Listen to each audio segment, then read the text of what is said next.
So thank you again for joining me for another community chat. I'm here with Kevin McTaggart, stand-up comedian and owner of the McTaggart Attack Podcast. Thank you for joining me, Kevin. You're welcome. Thank you for asking me to do it. Yeah. Owner of the McTaggart Attack Podcast. That's a good name. I like that. I like that better than host. Producer, host, all of the above. Producer. Oh, that's pretty fancy too. It's time to upgrade the business cards. That's right. Yeah. So I've known you for a while now through the Engine Room and the stand-up comedy shows that have happened there. Right. So I wanted to chat a little bit about stand-up comedy and what it takes to produce a show, what it takes to produce content. Sure. Develop content. Yeah. So yeah, if you want to start with just kind of how you got into comedy and your background, that could be sure. Be Absolutely. Yeah. Yeah.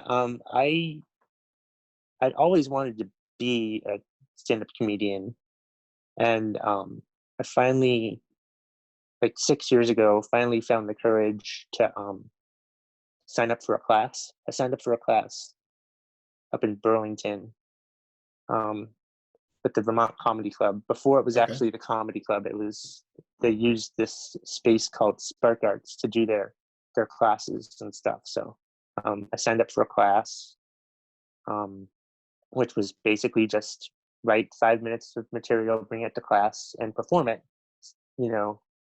each week, and then it'll get critiqued, and then there's a show for the 7th class. It was at this bar up in Winooski. So, and that was like, I'm very good at remembering dates. So that was April 21st, 2014. So it was over 6 years ago now. So yeah, and I've loved it ever since. I mean, I loved it before, but I've loved it ever since. It's one of the few things I don't get nervous about. Yeah. Performing stand-up comedy. Oh, it would terrify me, and I've been in theater and music for most of my life, but for some reason comedy just I get that. Yeah, it's different. Right. So what is the kind of process then behind developing material? It's tricky, I guess. It really depends. It really takes some dedication, I think, some muscle memory, sort of, like, because if you have to remember to, like, if you see something funny or if you think something funny, it's important to, like, jot it down. Like, and a lot of times I still don't jot them down. I think about them. I'm like, oh, and it usually happens while I'm in the car. Yeah.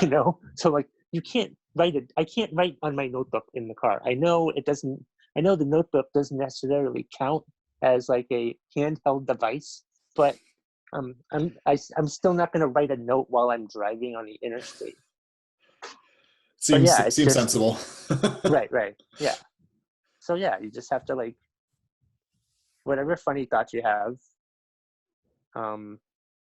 just jot it down and have a punchline. Like, make sure whatever funny thought you have, you end it on the funny part that you're going to say. You know what I mean? Like, so that's basically how I come across it, because you have to remember to tell the audience why it's funny. You know what I mean? Yeah. Not tell them why it's funny, but make sure to iterate the part that they're going to laugh at. Sure. If that makes any sense. Yeah. Right. Is there a process then where you, like, workshop it or polish it, or? Yeah. I think the process is probably different for everybody. Absolutely. I like to think, because I might do it differently than other people. Like, sometimes I'll put stuff out on Twitter and try it out there and see how many likes it gets, or, like, I have to get better. I used to be good at, like, writing out the jokes and stuff, and then as I've gotten more experience, I don't really write them out that much anymore. Yeah. I sort of just jot them down, Yeah. and like bullet points, and then, but sometimes I don't remember, how to get to the funny part, Sure. But yeah, I think everybody has a different type of process. I just think that you should just do what you think is funny. If I can give any advice. Yeah. You know what I mean? Just do what you think is funny. And if the crowd doesn't think it's funny, then do something else that you think is funny. You know, just keep trying. Don't be afraid to screw up. Because if they don't laugh, then that's fine. Yeah. You know, like I remember one time I did an open mic and I did horrible, and I was I was upset about it. So I talked to the person who ran the open mic, and they're like, "It's just an open mic. Who cares?" Yeah. Oh yeah. Like shows are different. Shows you're going to do the material that you've polished and set up, but like open mics are totally different. Like I have people, because I run 2 open mics at Salt Hill, the one in Lebanon and the one in Hanover, and like I try to get people to come out, and they're like, "Oh, my material's not ready." I'm like, "Yes, it is. Just come out and do it." I don't care. If you go to the open mics that I run and you see how awful the comics there are already, then you know that you'll be fine. Yeah. Don't be nervous. Just be funny. Yeah, But it's I like just talk crap about all of the comics that go to my open mics. I think I it's just did okay. that. I doubt any of them watch us anyhow. Exactly. Exactly. And if they hear me, good. Maybe this will motivate them to actually write funny jokes while they're in quarantine. Oof. No, it's funny you mentioned. To get snarky in this. It's all right. It's funny you mentioned Twitter. I do follow you on Twitter. Oh, really? Yeah. Okay. I follow you through. So I manage the Engine Room's Twitter among a couple others. Okay. So I follow do you you still there. Run it? I do. We don't really do much with the Engine Room's Twitter, but it wasn't a great marketing platform for us personally. But I'm I run the Bricks Bricks Twitter as well, doing just posting events and a lot of visual content posted through Instagram and the like. I've always struggled with the platform myself, but I know that you're very active on it and you have a great following. So I thought it was really interesting that you're using kind of that digital platform to test material. Yeah, I do that sometimes, but like open mics are probably a good way or definitely the best way to test out your material, but one thing I've noticed that like comics who have been at it longer than I have and are quote unquote better than me, who tour around a bit, I don't really know if I see them do open mics that often, so I'm trying to figure out, I want to ask them, so if you don't do open mics, what do you do? But yeah, I mean, this area too, I feel like it's still a very young, performance style, I guess, for lack of a better word. We have some music through the college, we have some music through just Vermont and this area being what it is. But, I didn't really hear a lot about stand-up comedy until I started working at the Engine Room. I think Peter Pardo, you started the open mic at Salt Hill back in, I want to say 2016. Okay. And then I took it over a couple months ago because he didn't want to do it anymore. Yeah. But it's been around, but the open mic gets good crowds of like non-comedians, which is important for open mics. Sure. And the Engine Room shows seem to do pretty well. I always enjoyed them. Yeah. Yeah. Like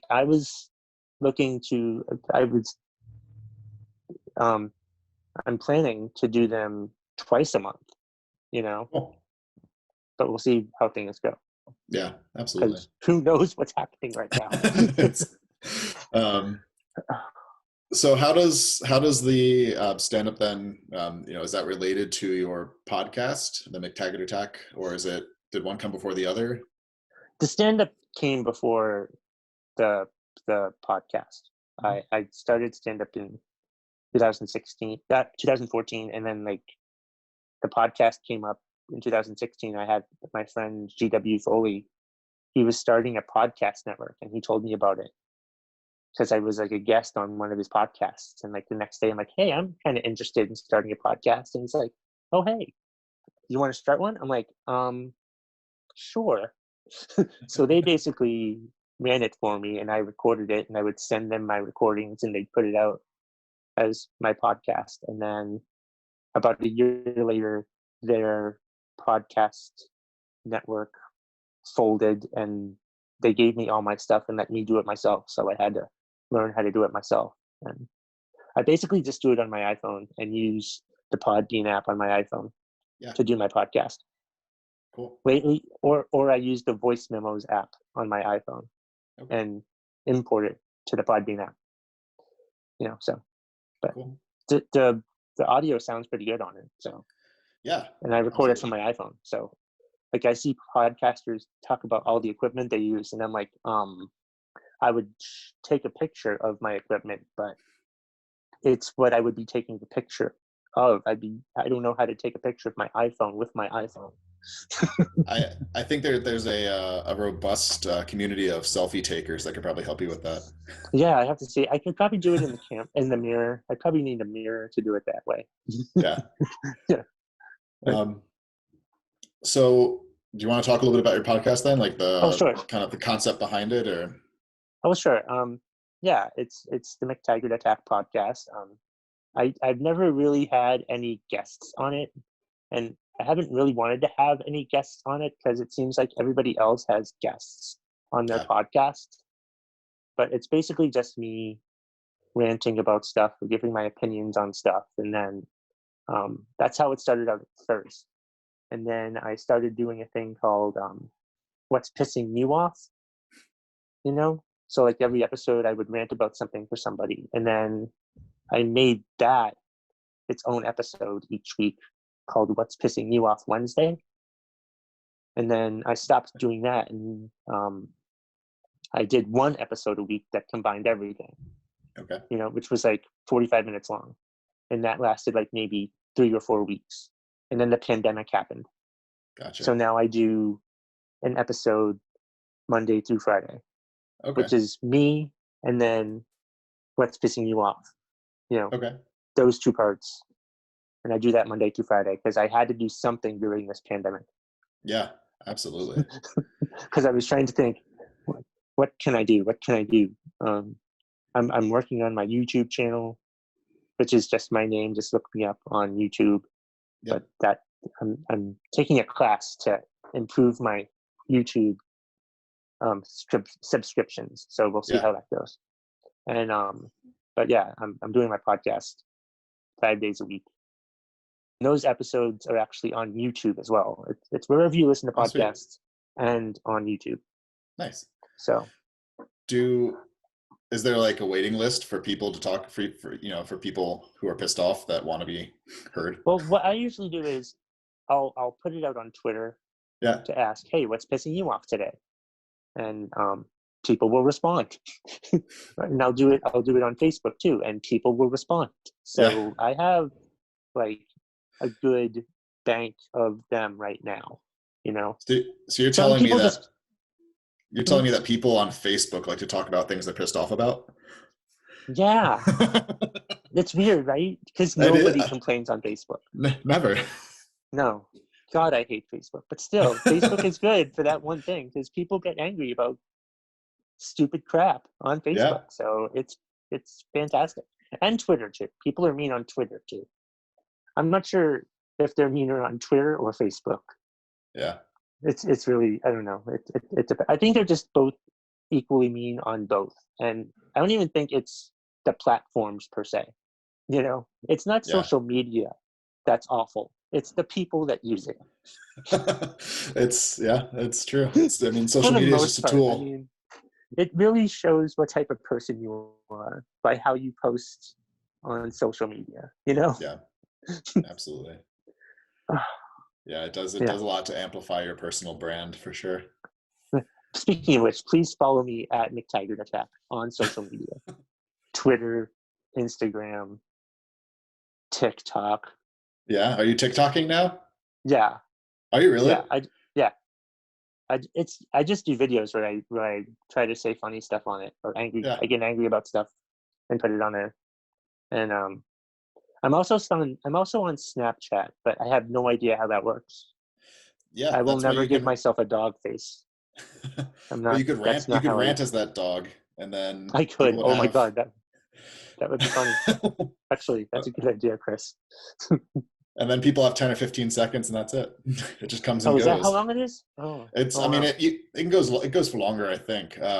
Yeah, My siblings, who are much younger than I am, have a much stronger grasp on I've Snapchat and just been TikTok. I've just been sharing, like, whenever I do a podcast, I'll put out the description of what happened in today's podcast. I've Yeah, been doing that on Snapchat.